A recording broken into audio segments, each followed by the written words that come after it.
औज़ुबिल्लाहिमिनश्शैतानिर्रजीम बिस्मिल्लाहिर्रहमानिर्रहीम अस्सलाम वालेकुम। इस वीडियो में हम बात करने वाले हैं एक्सरसाइज 3.7 के क्वेश्चन नंबर 2 की। Determine the volume of the composed object shown below. ये जो नीचे आपको दिए गए हैं दो फिगर्स, एक ये वाली और दूसरी ये, हमने क्या करना है, इनका वॉल्यूम मालूम करना है। सबसे पहले हम जो ये नीचे आपको प्रिज्म दिया गया है, हम इसका जो वॉल्यूम है वो निकालते हैं, फिर ऊपर वाली इसकी साइड का वॉल्यूम निकालेंगे। तो देखिए यहाँ पर जो इसकी आपके पास लेंथ दी गई वो क्या है, 6.7 सेंटीमीटर, और इसकी जो लेंथ है वो क्या है, 2.9 सेंटीमीटर। ऊपर अगर इसकी हाइट की बात करें तो वो भी हमारे पास क्या आ रही है, 2.9 सेंटीमीटर। तो चलिए सबसे पहले इसका जो है ना, ये नीचे वाली साइड का एरिया मालूम करते हैं प्रिज्म का। तो देखिए लेंथ 6.7 सेंटीमीटर, वाइड 2.9 सेंटीमीटर, और जो इसकी हाइट है वो क्या है, 2.9 सेंटीमीटर। तो वॉल्यूम ऑफ प्रिज्म वो हमारे पास क्या आ जाएगा, length multiply width multiply height, यानी तीनों को क्या कर देंगे, आपस में मल्टीप्लाई कर देंगे। तो लेंथ देखिए हमारे पास क्या है, 6.7 सेंटीमीटर। जो वाइड है वो कितना है हमारे पास, 2.9 सेंटीमीटर। उसके बाद जो इसकी हाइट है वो हमारे पास क्या है, 2.9 सेंटीमीटर। तो अभी इन्हें मल्टीप्लाई करते हैं। तो मल्टीप्लाई करने से मेरे पास जो आंसर आ रहा है वो है 56.347 आ रहा है। तो मैं 45 लिख देता हूँ सेंटीमीटर क्यूब, क्योंकि वॉल्यूम है तो यहाँ पर हम क्यूब लेंगे। अब इसकी जो ऊपर वाली साइड है, पिरामिड वाली साइड, उसकी बात करते हैं। तो उसमें देखिए आपके पास जो हाइट है, सॉरी इसकी लेंथ वो क्या है, 6.7 ही होगी, क्योंकि ये आपस में लाइन दोनों बराबर है। और अगर इसकी वाइड की बात करें तो वो हमारे पास क्या है, 2.9 सेंटीमीटर। और यहाँ पर हाइट उसने हमें दी हुई है। जो इससे पहले हमने क्वेश्चन 1 किया था उसमें हमारे पास इसकी हाइट नहीं दी गई थी, वहाँ हम मालूम करते थे, लेकिन यहाँ पर हमें क्या है, वो भी दी गई, जो कि 2.5 सेंटीमीटर है। तो हमारे पास फार्मूला क्या है, 1/3 बेस एरिया मल्टीप्लाई हाइट। 1/3 तो आपके पास वैसे ही आ जाएगा। बेस एरिया की बात करें तो वो देखें आपके पास लेंथ उसकी क्या है, 6.7 है। तो यहाँ पर लेंथ की जगह मैं यहाँ पर क्या लिख रहा हूँ, 6.7, और जो ये वाइड है वो कितना है, 2.9। और इसकी अगर हाइट की बात करें तो वो हमारे पास क्या है, 2.1। तो तीनों को मल्टीप्लाई कर देते हैं, उसके बाद इसे क्या करेंगे, 3 पर डिवाइड कर देंगे। तो देखिए ये मेरे पास 40.80 आ रहा है। नीचे हम 3 पर इसे डिवाइड कर देंगे। तो जब मैं इसे 3 पे डिवाइड करता हूँ तो ये मेरे पास 13.601 आ रहा है। तो मैं इसे 60 लिख लेता हूँ सेंटीमीटर क्यूब। अब हमने तो टोटल वॉल्यूम बताना है, तो क्या करेंगे, दोनों को ऐड कर लेंगे, यानी 56.35 प्लस 13.60,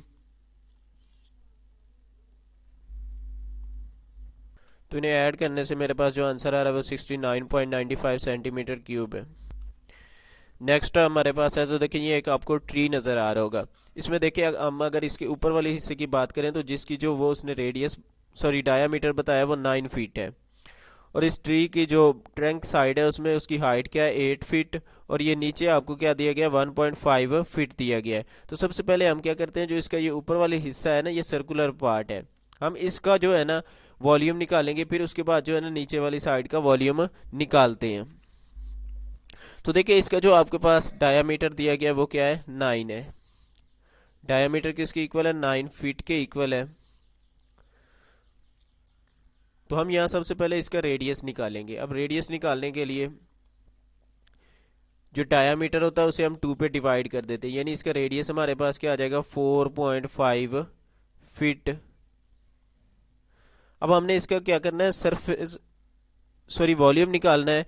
तो ये हमारे पास एक स्फीयर है जिसका हमने वॉल्यूम निकालना है। तो वो किसके इक्वल होता है, 4/3 पाई आर, सॉरी क्यूब के। तो यहाँ पर मैं 4/3 वैसे ही ले लेता हूँ।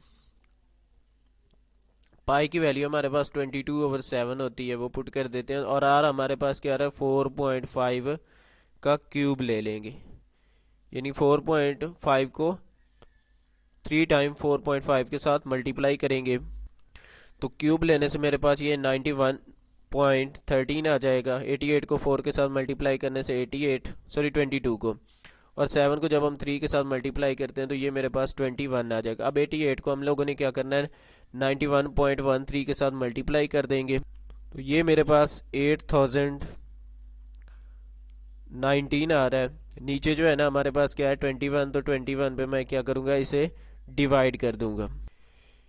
ये हमारे पास उसके जो ऊपर वाली साइड है उसका, यानी कि जो स्फीयर वाली साइड है उसका एरिया, सॉरी वॉल्यूम आपके पास आ जाएगा। अब हम लोगों ने क्या करना है, नीचे जो इसकी ट्रंक वाली साइड है उसका जो है ना वॉल्यूम निकालना है। तो देखिए ये बिल्कुल सिलेंडर की तरह का है, तो यहाँ पर हम क्या सा फार्मूला इस्तेमाल करेंगे, सिलेंडर वाला, यानी पाई आर स्क्वायर एच वाला। तो अब देखें यहाँ पर हमारे पास जो एच है वो क्या है, इसकी जो हाइट है वो हमारे पास आ रही है 8 फीट, और जो इसका रेडियस है वो अगर हम बात करें तो क्योंकि हमें यहाँ पर डायामीटर दिया गया 1.5 है डायामीटर, तो डायामीटर को जब हम 2 पे डिवाइड करते हैं तो तब हमारे पास क्या आता है, इसका रेडियस आता है। तो 1.5 को हम क्या कर देंगे, 2 पर डिवाइड कर देंगे, जो कि हमारे पास क्या आ जाएगा 0.75 फिट। ये हमारे पास इसका रेडियस आ जाएगा। अब हम इसका जो है ना वॉल्यूम निकाल सकते हैं, क्योंकि ये सिलेंडर टाइप है, तो वॉल्यूम ऑफ सिलेंडर, उसके लिए हमारे पास फार्मूला क्या होता है, pi r square h, pi r square h. तो देखिए पाई की वैल्यू वही 22/7, आर हमारे पास क्या आ रहा है 0.75, और एच हमारे पास क्या है 8 फीट है, तो 8 के साथ हम मल्टीप्लाई कर देंगे। तो 0.75 का स्केयर लें तो वो 0.56, मल्टीप्लाई कर दिया मैंने 8 को 22 के साथ 176 आ जाएगा। नीचे हमारे पास क्या आ रहा है 7, तो मैं इसे 7 पे डिवाइड कर दूंगा। तो चलिए सबसे पहले इन दोनों को मल्टीप्लाई करते हैं, यानी 176 मल्टीप्लाई 0.56, तो मल्टीप्लाई करने से ये मेरे पास 98.56 आ जाएगा, और नीचे 7 पे डिवाइड कर देंगे। जब डिवाइड करते हैं तो ये मेरे पास 14.08 फीट क्यूब आ जाएगा। तो ये इसका हमारे पास वॉल्यूम आ जाएगा। अब देखिए दोनों को ऐड कर लेंगे, यानी ये वाला वॉल्यूम और इससे पहले जो हमने निकाला था उस स्फीयर वाला वॉल्यूम, दोनों को क्या करेंगे, ऐड कर लेंगे, तो हमारे पास इसका टोटल वॉल्यूम आ जाएगा। तो मेरे पास जो इसका आंसर आ रहा है वो 300 ऐड करने के बाद 395.94 फीट क्यूब आ जाएगा आप लोगों के पास। तो इस पूरी एक्सरसाइज के जो आंसर हैं वो मैच नहीं हो रहे आंसर्स के साथ, काफ़ी दफ़ा ट्राई करने के बाद भी मैच नहीं होते, तो ये इसका आंसर दुरुस्त है।